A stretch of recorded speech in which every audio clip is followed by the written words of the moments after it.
duty, honor, country dictate what you ought to be, what you can be, what you will be. The destiny of man is not measured by material computations. When great forces are on the move in the world, we learn we're spirits, not animals. Now we are the masters of our fate. Howdy, gents, and welcome to another manly episode of the Wolf and Iron podcast. I'm Mike Yarbrough, founder and curator of wolfandiron.com, a site where men can find the much-needed examples and insights into living the manful life. My guest for this episode is none other than EuGene Jordan, founder of menandmarriage.com, where he creates some great content, not only that specifically targets married men, but men in general. He's also British, and I was particularly interested in getting his take on the state of manhood across the pond. So I thought we'd have a chinwag of sorts and see if we might inspire men towards a higher calling than that of the self-serving, unambitioned sham of a life many men have fallen into. That was my British accent, in case you couldn't tell. As always, you can head over to wolfandiron.com/008 and find out more about this episode. Anyhow, crack on, shall we? Mr. EuGene Jordan, thanks so much for joining me today. No problem at all. Thanks for having me. I really appreciate the work that you're doing over at menandmarriage.com. I've been following you out there for a while, and one of the things that I want to commend you on is that you have a really good style about how you approach the articles. You introduce videos, you do a lot of imagery and stuff like that, but they're always very concise. And you just like have a way of saying, here's the point I'm trying to get across, and you do it in a very quick and memorable way. And I really like that. You don't go on a big diatribe about, this or that. You really break it down. And so it shows that you're really well thought out. But I think, the brevity that you use also is really important. And it just sticks with people. So thanks for doing that. No, thank you for even mentioning that. I mean, to be honest, I take a lot of time to try and simplify what I'm saying, because if I'm honest, sometimes some of the long mumbo jumbo, it goes over my head, and I just want it to be broken down in a simple format for me. So I try and break it down as simply as I can, so that it's easy for anybody to read or digest, however they digest it. My main goal is to get the message across, and whether that's in picture format, video format, or written format, however that message gets across, I'll do that. Yeah. That's really good. And I think that's key. I tend to be more long-winded when I do articles and things. But, looking back through my own history and speaking with other men, the things that really stick with us are oftentimes just the little sayings that our fathers or our grandfathers or even, our grandmothers or anybody that was significant in our life, just the little things they used to say kind of stick with us more than like paragraphs of things. I think it's just how we operate. Yeah, that's so true. I've got hundreds of little sayings that my dad gave me when I was a kid. I mean, some of them I'm still just figuring out now, and I'm just like, oh, that's what he meant. yeah, the light bulb moments. Yeah. It's like they plant the seed, and then eventually it sprouts when we get a little bit more mature. Yeah, exactly. Well, before we dive too much into the podcast, tell us a little bit about yourself. Obviously, you have an accent, so people are probably picking up on that. I know some of the guys that are listening to this follow you on menandmarriage.com. But just tell us about, age, where you're at right now, wife, kids, that kind of stuff. Yeah, sure. So I am EuGene Jordan. I'm from the UK, as you could probably tell by my accent. 30 years old, and I spent the majority of my childhood growing up with my 7 brothers and sisters. We grew up in an area just outside of London called Surrey.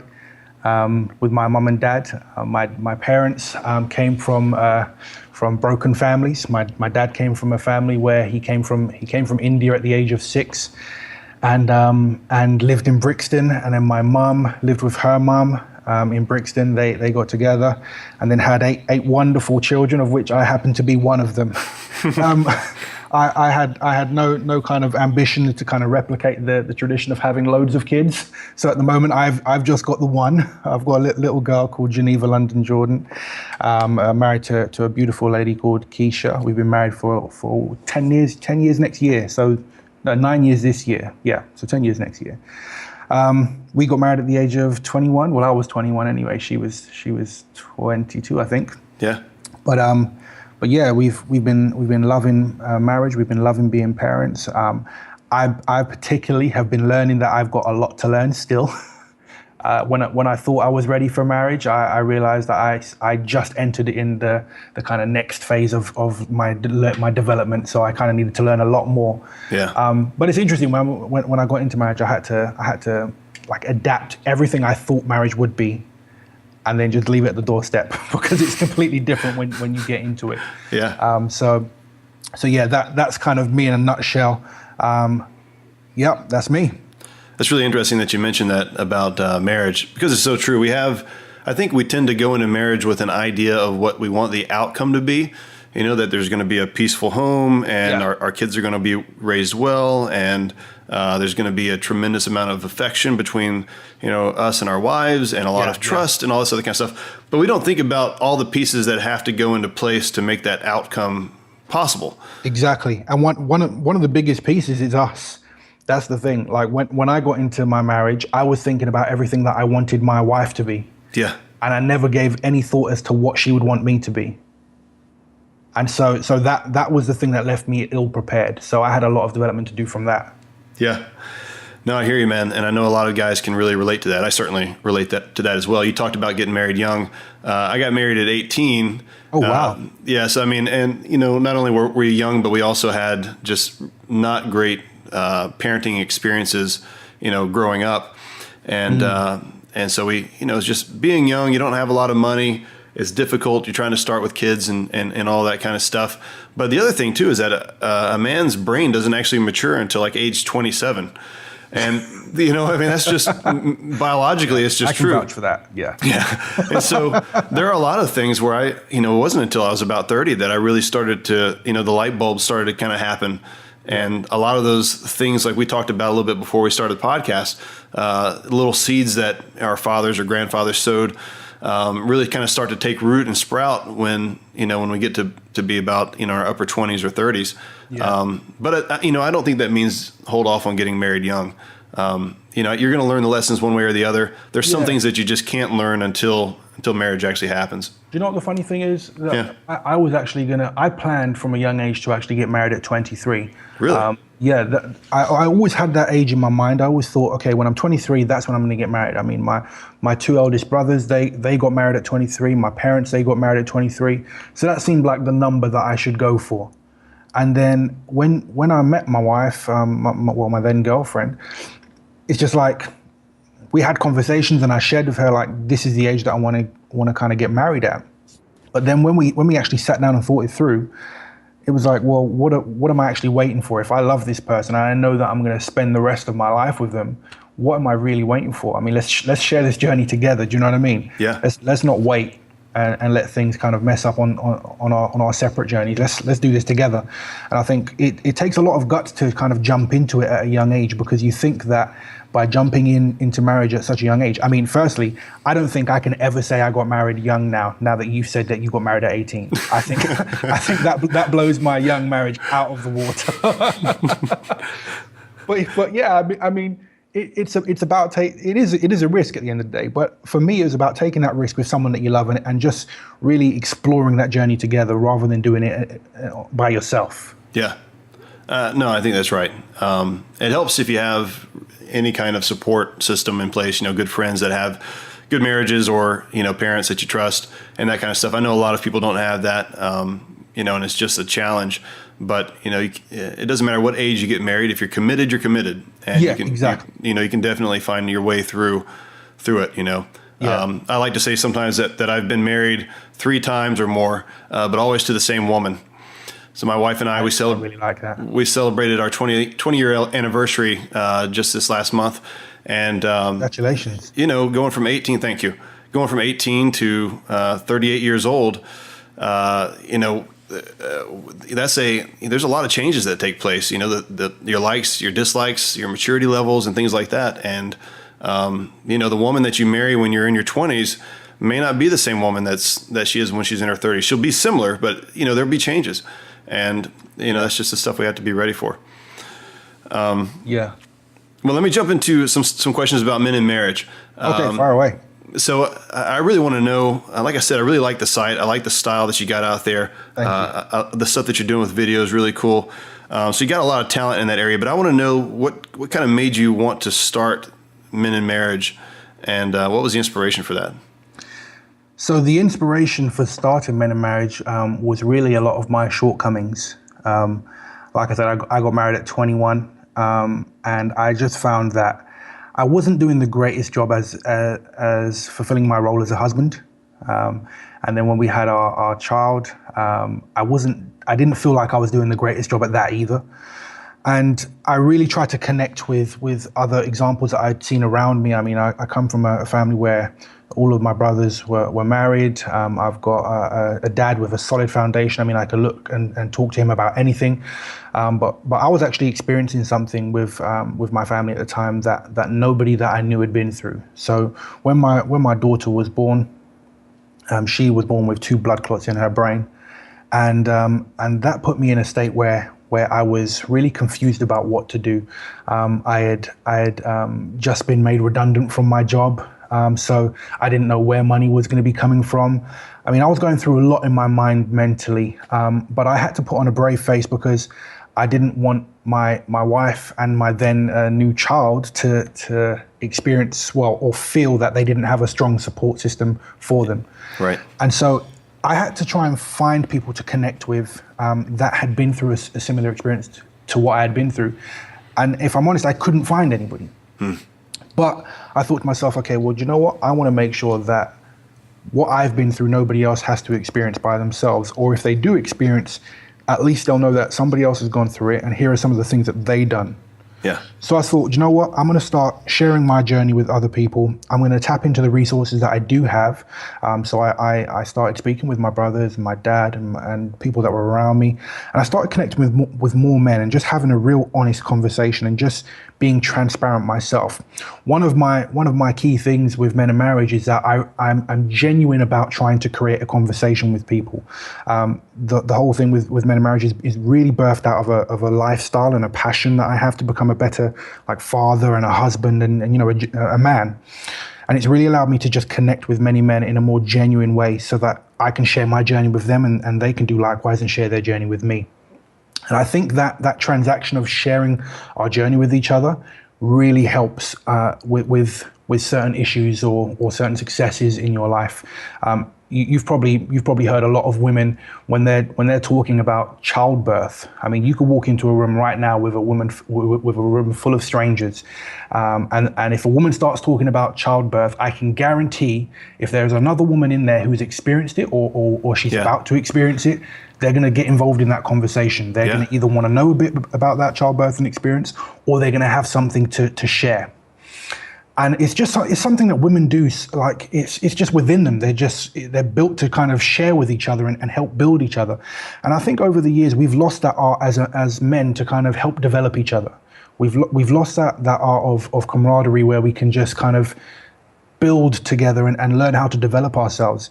And so I wanted to get that back again. I wanted to have that sense of camaraderie where I can be my brother's keeper. I can share something with them and they can share something that's going to help me develop my life. So yeah, having that conversation is really what Men in Marriage is about. That conversation for me, that starts online. I have conversations in the morning with people on WhatsApp.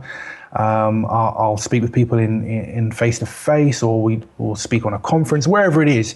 It's just about having that conversation. I mean, like we're speaking right now. Yeah. Conversations like these are so important because, not everybody's quite prepared to have that conversation. If I'm honest, when I started Men in Marriage, it was so uncomfortable sharing my personal information. Do you know what I mean? Because you really do expose yourself. You expose your shortcomings. You expose areas in your marriage and in your parenting styles that aren't the greatest, and you need help. But in order to try and find and connect people who are on the same wavelength as you and who want to be able to develop themselves or impart something that's going to be able to help develop somebody else, you have to share a bit about yourself to then get that help. Yeah.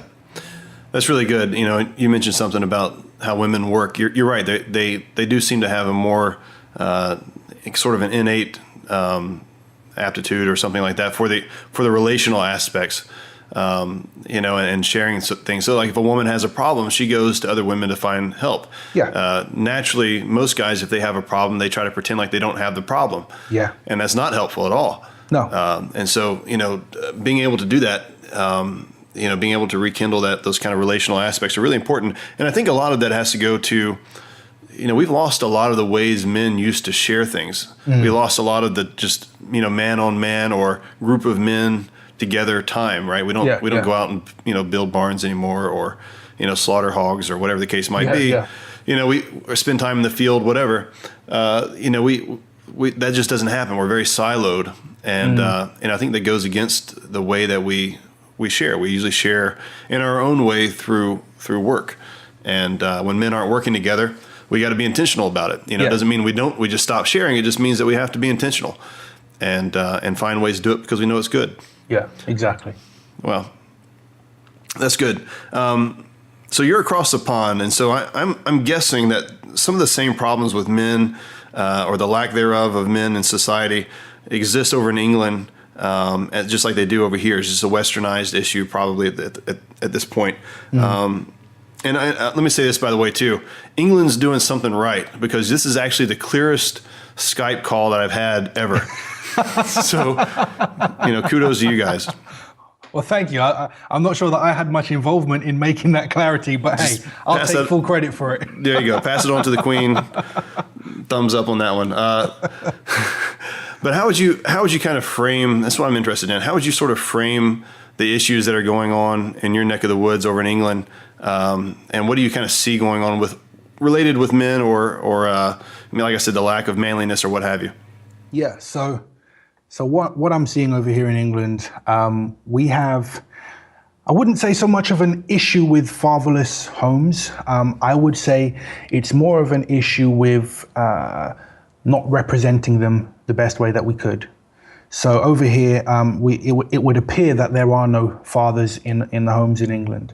That's what it would appear to be. But in fact, whilst I've been on my journey through doing what I'm doing with Men in Marriage, I'm connecting with so many good fathers, Mike. So many good fathers. And what I'm discovering is that actually we're just not looking in the right place for them. But because we're not looking in the right place for them, the effects that's having on our nation is we have the effects of poverty, we have the effects of gang crime, we have the effects of broken marriages, or people not knowing what to look for in the right marriage. And it's not because we don't have that many fathers in homes. We do. There is about, in fact, what's the stats? I can't remember the stats, but they're pretty good. But yeah. In terms of the number of fathers that are in homes? Yeah, so the number of fathers in homes, they're well, when I say pretty good will be 100%, wouldn't it? Yeah, it'd be really good. Yeah. But in comparison to some other countries, I think we're at like 40% here that are fatherless, essentially. Okay. that are born in a fatherless home has gone up, in the last decade or so from in the 30s to about 40% now. Wow. Okay. Yeah. Okay. So that for me is difficult to hear because I know the impact of what it meant to have a father in my home, and I have friends who haven't had that father figure around, and I've seen the negative impacts that's had on them. And like I say, like in our country, a lot of the results of not having a father present, whether it's in the home or whether it's a father figure in the community or men just being men and telling some of these kids who are running out in gangs to just pull up their pants and stop acting a fool. Do you know what I mean? Yeah. We are missing that to a certain extent. And that's what I'm really trying to do with Men in Marriage is try to find these guys and highlight them because they are there. They are there. We just need to speak about them more. Yeah. And that's the problem that I have with our media at the moment. I mean, we're in a very fortunate time, right, where we have the internet. The internet is such a brilliant tool to get your voice heard. Now, my frustration at the moment is a lot of the problems that we have with divorces happening in marriages, with the percentage of fathers that we have not in the home. A lot of that, in my opinion, comes from the kind of media that we see. And I believe that it perpetuates the situation a little bit more because I believe that a lot of people don't aim to have a family because they don't see it working on the media. I think like we have a lot of television programs which show broken homes. We have a lot of television programs that I'll take Family Guy as much as I do find Family Guy funny. Yeah. I do find it funny, but shows like Family Guy, American Dad, The Simpsons, a lot of these programs, they display what a father looks like. And whether you like it or not, these programs are played daily. So it's almost like a brainwashing to tell you, okay, this is what a dad's like. He'll sit on the sofa for as long as he wants. He'll come in from work, sit on the sofa, drink a beer, scratch his head, scratch his bottom, and that's what being a dad's about. Yeah. When in fact being a dad is so much more than that, but we just don't see it on TV, and because we don't see it on TV, and that's the kind of main thing that most people are exposed to, and we don't see it in the press. People think it's a far-fetched dream to try and attain. Yeah. So I think with the internet, with sites like Wolf and Iron, with sites like myself, Men and Marriage, so many other sites out there just promoting like families, marriages, and all-round masculinity. We've got such a great time where we can kind of expand our reach and kind of really change the kind of media that people are being exposed to. Yeah. No, you're absolutely right. I think that's true. You said a lot of good points there. Growing up, I watched Married with Children. I don't know if that was ever played over in the UK. Married with Children. It was it was a really funny show, but it's a similar thing. It's just kind of like The Simpsons or anything else, where the dad's basically an idiot, which makes the show funny, but obviously it makes for a terrible father. Yeah. But for a kid who doesn't really have a father figure, you long for that. Yeah. Right. And you still see an intact family where it doesn't run perfectly, but it's still something that you can take lessons from. And I know that's, excuse me, like you said, the media has such a tremendous influence on us today. And you're absolutely right. We have the opportunity today, because of technology and everything, for guys like you and I, and a few others out there, to have a different kind of message. Yeah. And I'll tell you, there's a hunger for it. There are people out there that are saying, I don't even know what it is I'm looking for, but I'll know it when I find it. Yeah. And when they come across sites like yours, sites like mine, they inevitably go, man, I really appreciate what you guys are doing it, because almost no one else is doing this. Yeah. Not in the same way. Yeah. So one of the things I'll tell you that I like about Men in Marriage is that, and you mentioned this a little while ago too, is that part of being a good husband and being a good father, probably the biggest part, is being a good man all around. Yeah. And, I like how you address those things on your site. It's not just about, hey, if you're married, go to menandmarriage.com and you'll get something out of it. If you're a guy, or even if you're a woman and you want to know about men, but whatever, go to menandmarriage.com and you're going to get something out of it for yourself, because you talk to men about being men, which is absolutely key to being a good husband and to taking on that role of the leader of your family. Yeah.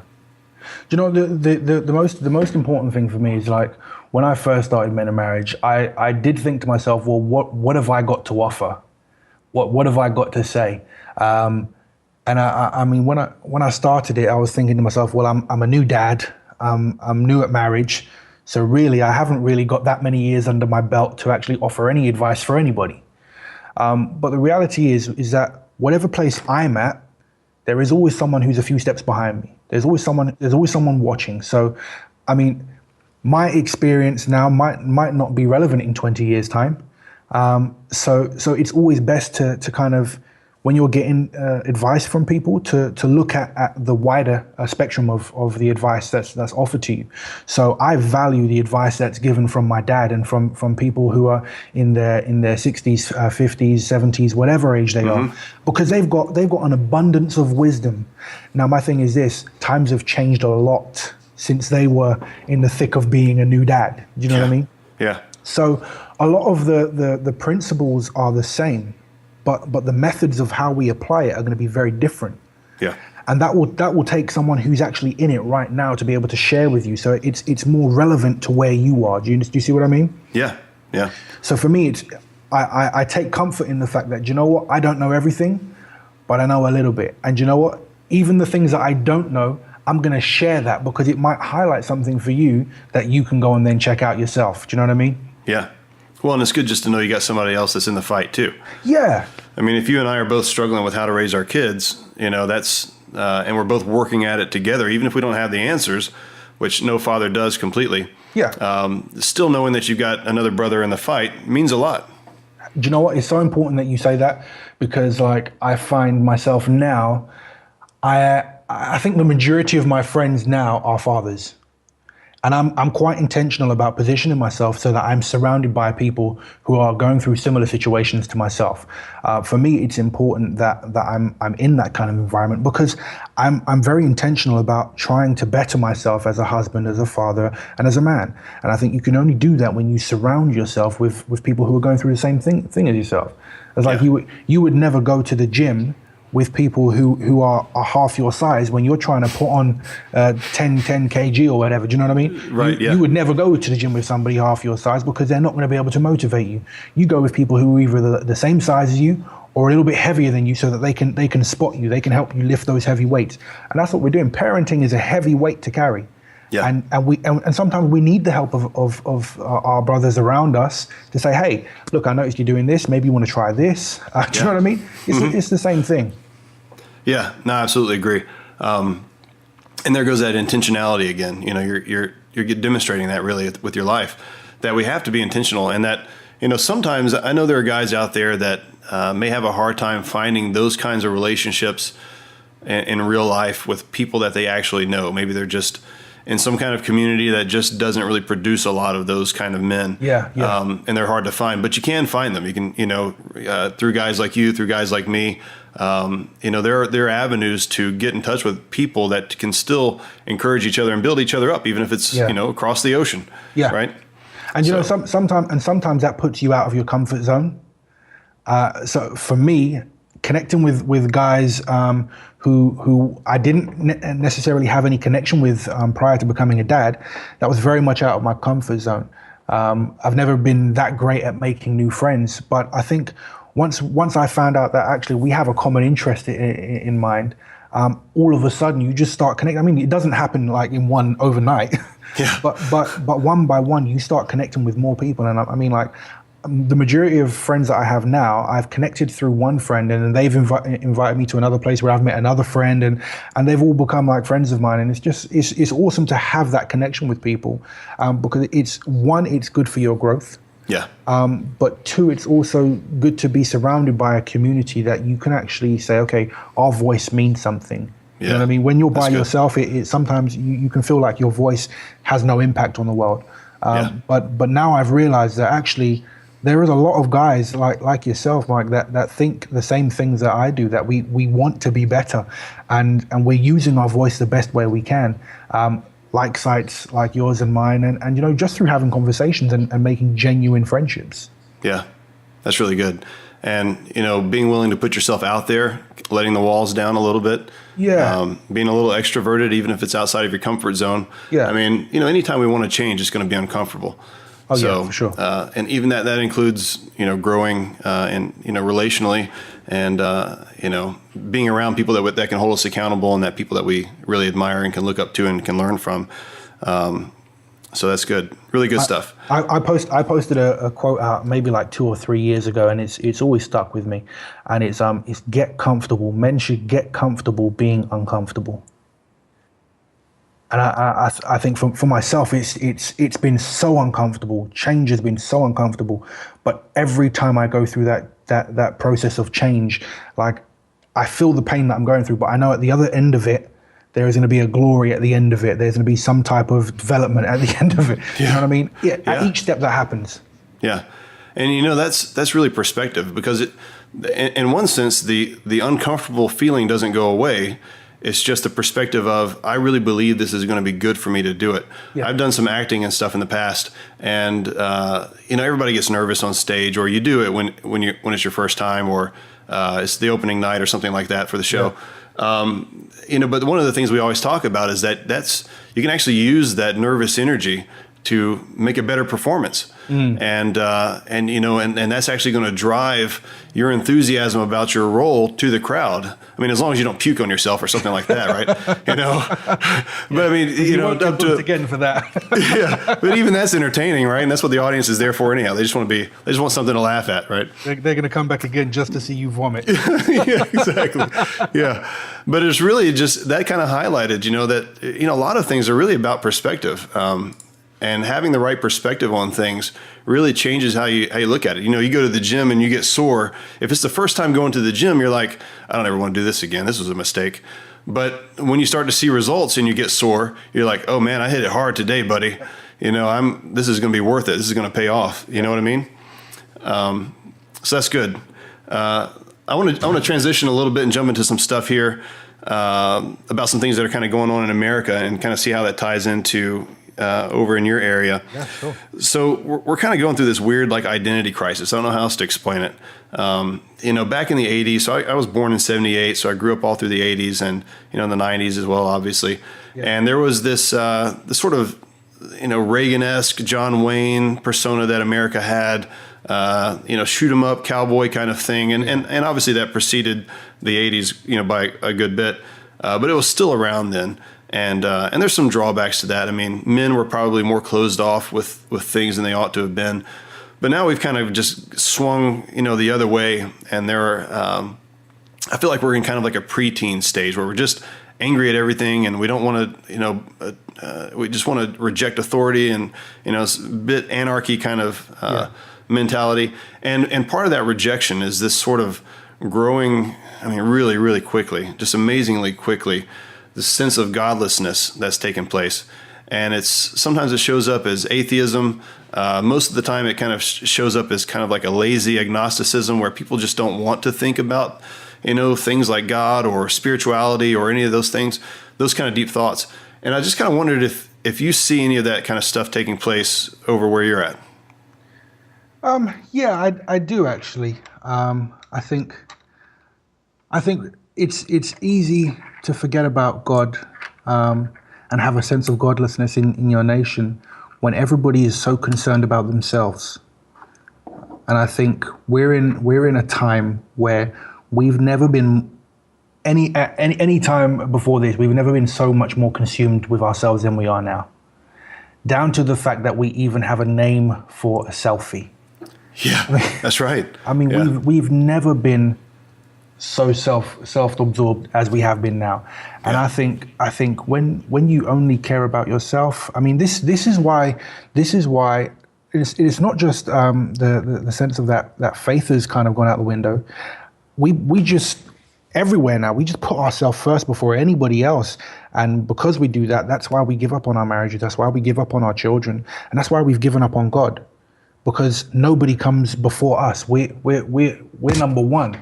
And because we're number one, we just take care of ourselves. So, it's not just in America. It's not just in America. It's definitely over here. I think it's a problem that we have across the whole globe, if I'm honest with you. Yeah. But it's because we just care so much about ourselves, and it's really sad to see, because gone are the days where you put your neighbor before you. Gone are the days where you say, okay, I'm going to put somebody else's needs before mine. If I'm honest with you, Mike, when I became a dad, that was when I grew in faith. Like I've never grown in faith so much as I did then. And a lot of that was down to the fact that I actually realized what my relationship was like in terms of my perspective and how God sees me and how I see God. And I remember I had some I was out at the petrol station just filling up the car, and I had some cash on me. And I thought to myself, hey, I could go and get myself like a chocolate bar or something. I left my wallet at home. I had some loose change, and I thought I can go and get myself like a few snacks and just eat on the journey back. But then I thought to myself, okay, well, what have my wife and daughter got at the moment? And that's that. I remember that moment so vividly. That was the moment that I thought, hey, do you know what? Why don't I think about something that they would want? Because although I could eat whatever I'm going to eat, I should confess, I'm a secret eater. When I'm out in the car, Mike, it's a habit I'm trying to break. But I thought to myself, okay, I could either buy something for myself right now and no one's going to know about it. Yeah. Or I can buy something for my family, take it back home, and they can enjoy it. I wouldn't have anything, but they would. Yeah. So I can either make 2 people happy or 1. Yeah. And that was the day I decided to make 2 people happy. And that actually made 3 people happy because I was happy with the choice to sacrifice myself and put them first. And that will always stick with me because now my mantra is, do you know what? I serve my family first, and then I'll be taken care of. I'm a firm believer that if you serve, you will be served properly. And I think we're in a generation at the moment where no one wants to serve anybody because everybody's waiting to be served for themselves. Yeah. Do you know what I mean? Yeah. And I think that has a direct correlation to how we sometimes look at our faith. We're waiting for everything to be handed to us, and actually, it's not going to always be like that. Sometimes you've got to put a bit of work in. Sometimes you've got to make some sacrifices. And unfortunately, we're just not prepared to sacrifice anymore. Man, that's a really great lesson, and it's a really great image. I think that's going to stick with me as well. You're absolutely right. I mean, and those are the kind of things that are possible when you have a family, right? I mean, that kind of decision doesn't really cross your mind when you're single so much. Yeah. Maybe when you're dating, because you're trying to court the girl, but in one sense, there's a certain easiness, there's a complacency that can take place in family life as well. But being hit over the head with that, right, is really, really good. Thanks for sharing that. It was a huge wake-up call. I mean, do you know what the funny thing is? I mean, being selfish, right? I mean, I can't always blame people for being selfish. I was extremely selfish, and to some extent, I still can have selfish traits. Do you know what I mean? We all do. But I think the important thing is to not beat yourself over the head with it, because if you think about it, we spend the majority of our life from when we're born to almost the point of, in fact, sometimes even throughout our marriage, we are seasoned professionals at being selfish. Yeah. Because all we've had to care about through those 20 or 30 years, however long it takes until you're married, or in your case, 18, before that period of time, you are a professional at being so selfish. Yeah. And that's not through any fault of your own. That's just life. You haven't got to think about anybody else. But the moment you have a family and the moment you have a wife, you actually have to start thinking about what somebody else needs, because you can't always have what you need, because that might affect somebody else. And I think you just have to learn to give up stuff. Yeah, man, it's really good. And, and I think about, most of the advertisement, right, is for us. It's not, even if it's, even during Christmas time, it's so interesting to watch some of the ads come across, because it'll be save yourself money by buying these gifts for other people. So it's still targeted towards me. It's still trying to tell me I want to do something good for myself by saving myself money. Never thought of it like that before. That is so interesting. Everything is, it's okay to be selfish. You ought to be selfish. You ought to be, it's very me focused. Yeah. That's really good. And that could be a long conversation. Maybe we'll have to pick up on that some other time. I'm going to jump into another big thing here. This is probably another big topic, but I want to get your thoughts on it. Okay. Because I don't think this is a question really people ask anymore. At least I don't know many people talking about this, but what do you think a man's role is in a marriage relationship? So I think the role of a man in a marriage relationship is to be the head of his home and to lead, to provide, and to shelter and to support.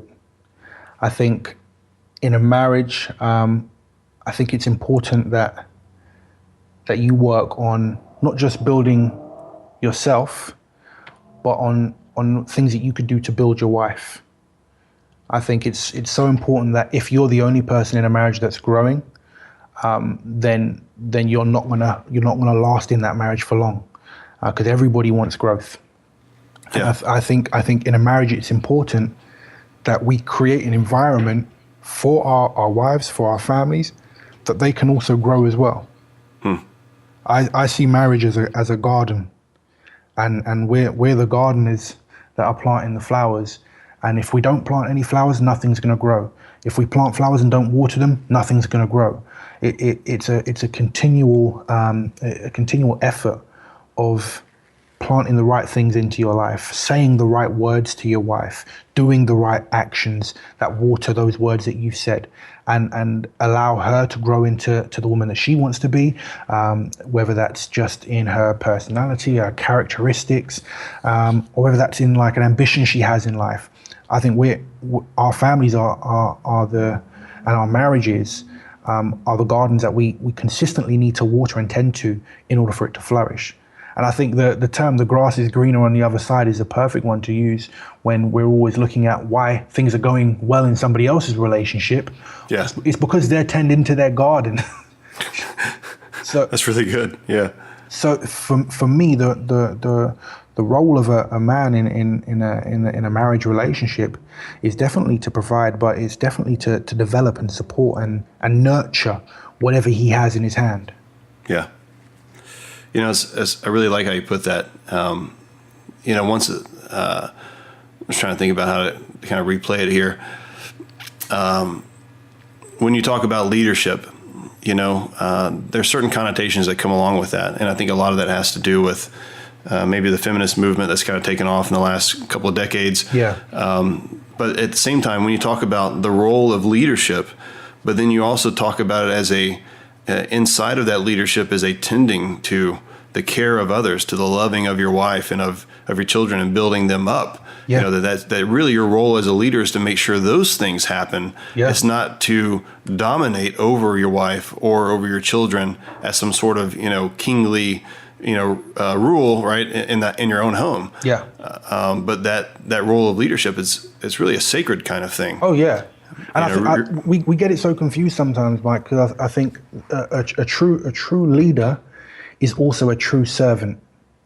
And I think we're not used to hearing those words in the same sentence because it's almost like an oxymoron. We don't quite understand how those words can both be used at the same time to describe the same thing. Yeah. But in order for us to lead effectively, we also need to be able to serve our family, because you can only lead a team if you're giving them the right tools. They will follow you if you're investing the right things into their life. But you can't lead a team. You can't lead a woman or your children if you're not investing and serving them and showing them actually this is what it looks like. This is what it looks like to serve someone. Yeah, that's good. Really good stuff, man. I got another kind of hot topic thing here. I imagine I'm going to get some feedback on this one. Okay. So it's not a bad thing. It's kind of challenging the status quo a little bit. So, you know, over here at least, cohabitation is pretty big, right? It's on the rise, and people are staying together for years, living together before they get married. Yeah. You know, almost. Same here. It's as if they're, you know, marriages. There's always some reason, right? They're going to finish school first, or they're going to get a certain job first, or they're going to find a home first, or whatever. There's all these things that have to happen first before they get married. And a lot of it is the things that would normally happen after you got married.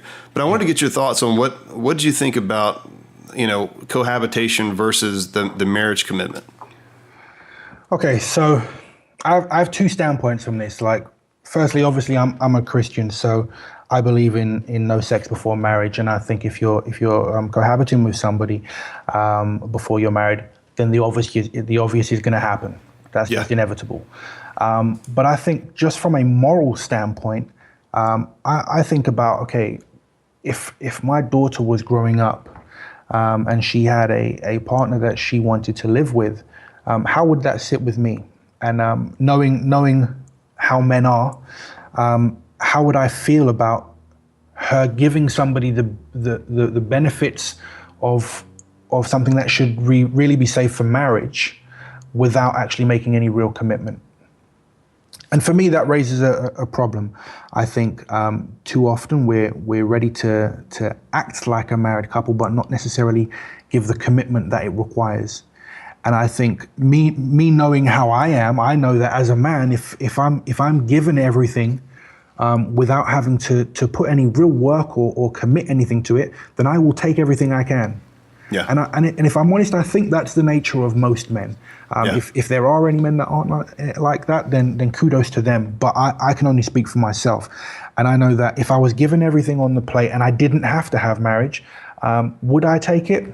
I'm not necessarily sure that I would. I mean, I'm glad that I'm married to my wife, but if I was put in that predicament, I would have to question to myself, okay, well, what's the difference? Yeah. If I'm gonna be able to live with someone, sleep with them, have kids, have all the benefits that come with a marriage, without actually having to pay out for a 10, 20, 30,000 pound wedding, without having to now sign away half of my goods. I mean, why would you do that logically? Yeah.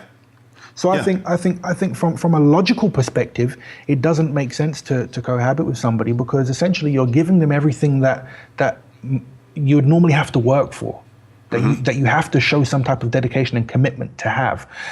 And I think we've gotten into a habit of saying things like, oh, do you know what? I'll finish college, but until then we'll just live together. And then you finish college and then you've got your job, and all of a sudden you're still not married, and 10, 20 years down the line, you're still not married, because there is no real reason to. But me personally, I think if a man wants to commit to a woman, I think he would honor that. He would either honor that in two ways. He would either honor that by saying, do you know what? I respect that you're doing your studies at the moment. Let's wait until that's finished, and then we'll kick off from there. We'll still have a relationship, but we'll kick off from there. Or you'll do the other thing, which is, okay, you know what? And the real reason why I think people wait until marriage is because there is an added expense to it. It's without shadow of a doubt. A wedding is probably one of the most expensive parties you'll ever throw. Yep. And if you haven't got the money for it, then you'd rather not do it, or you'd rather wait until you do have the money. But you know what? I've learned a valuable lesson from my parents. I mean, they had 3 children before they got married, which isn't probably the best example of not living with your partner. I'm fully aware of that. But they made a decision after a while that, you know what, they were going to get married, and they got married just before having me. So technically, I'm their first legitimate child. Yeah.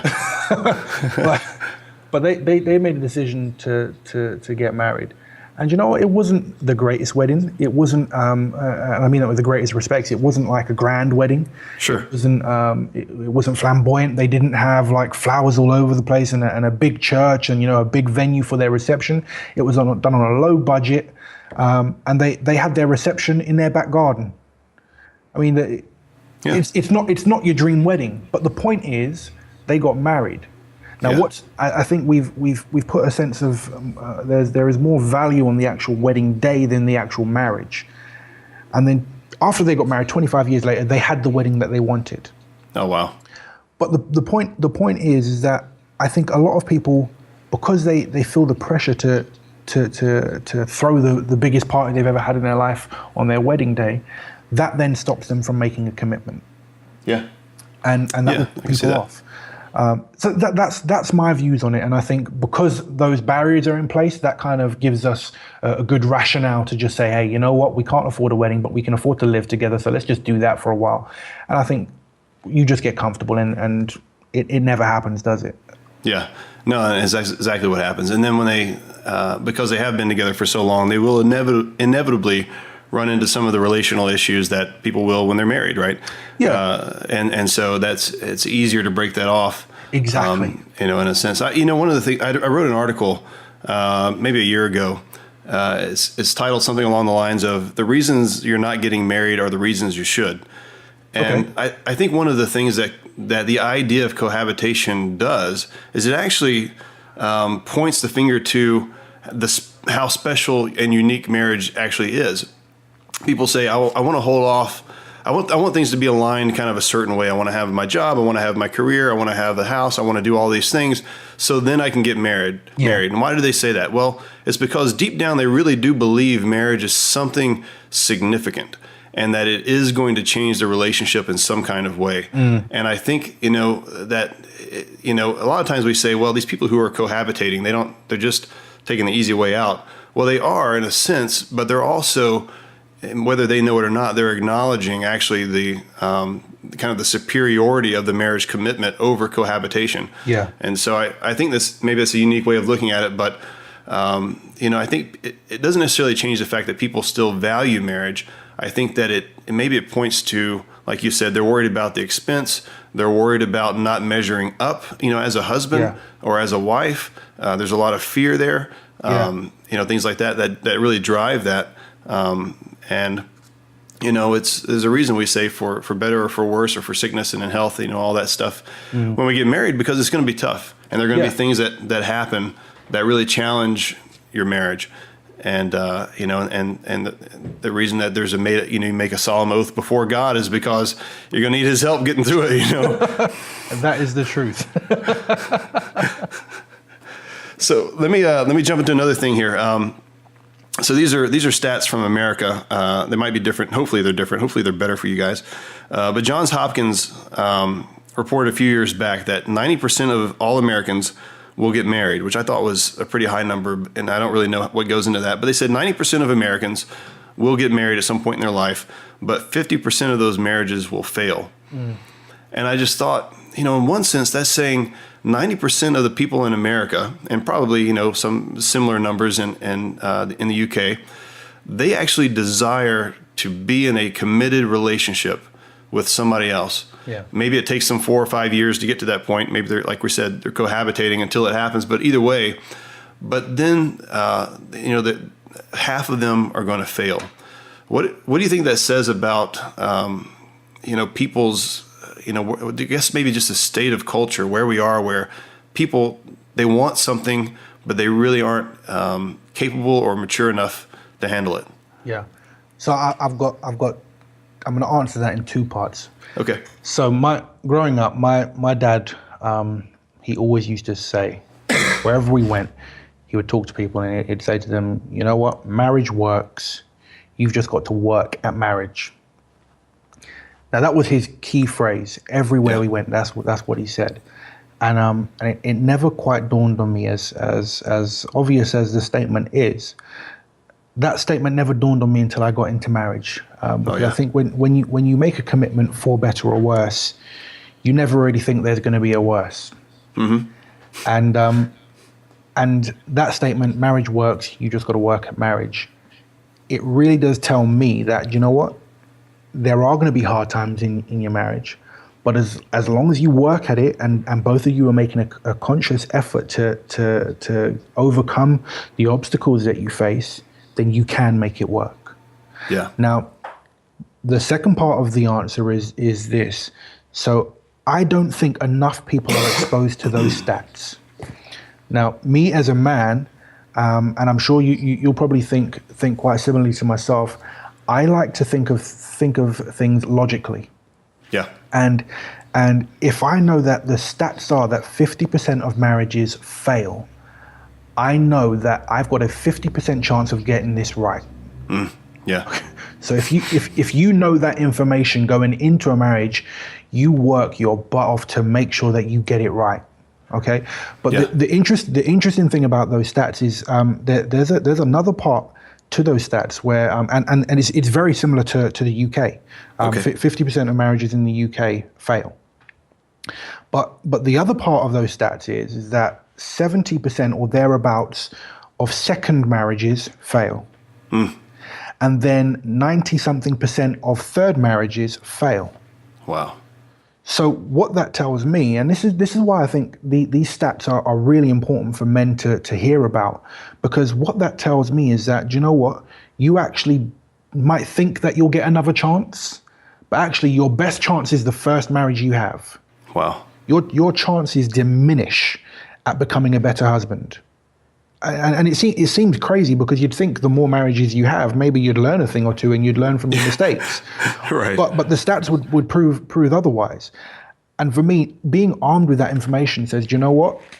This marriage that I've got right now, I'm committed to being in this, because I know that actually, if I don't demonstrate my love, if I don't work on building a healthy relationship, if I don't nurture my wife and invest into a relationship what I ought to, I'm not going to get it right the next time round.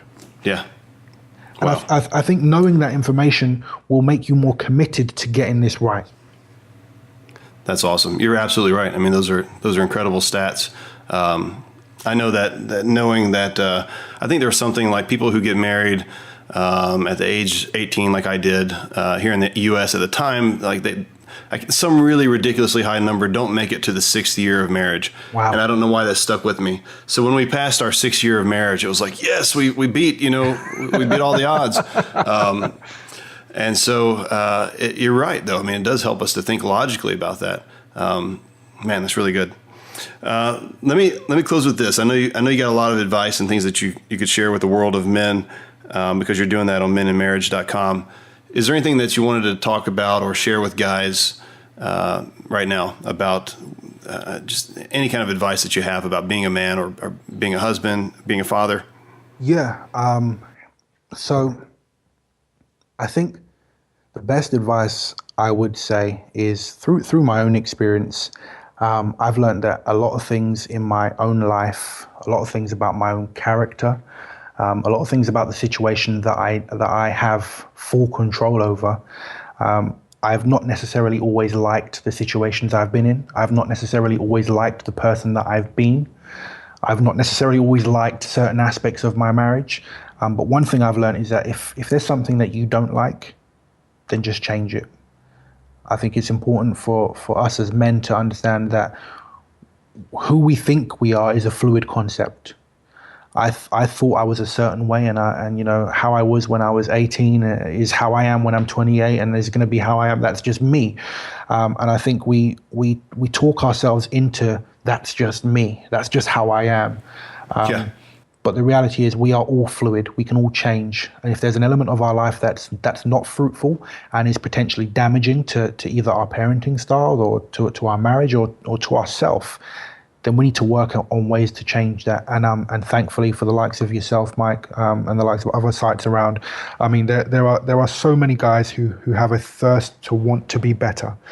And there are so many tools and resources out there to help you change that. For me, how I'm changing my life and how I'm changing how I do things in my marriage and how I'm doing it in my parenting styles and just connecting with people, I'm being very intentional. Being very intentional about sharing my journey.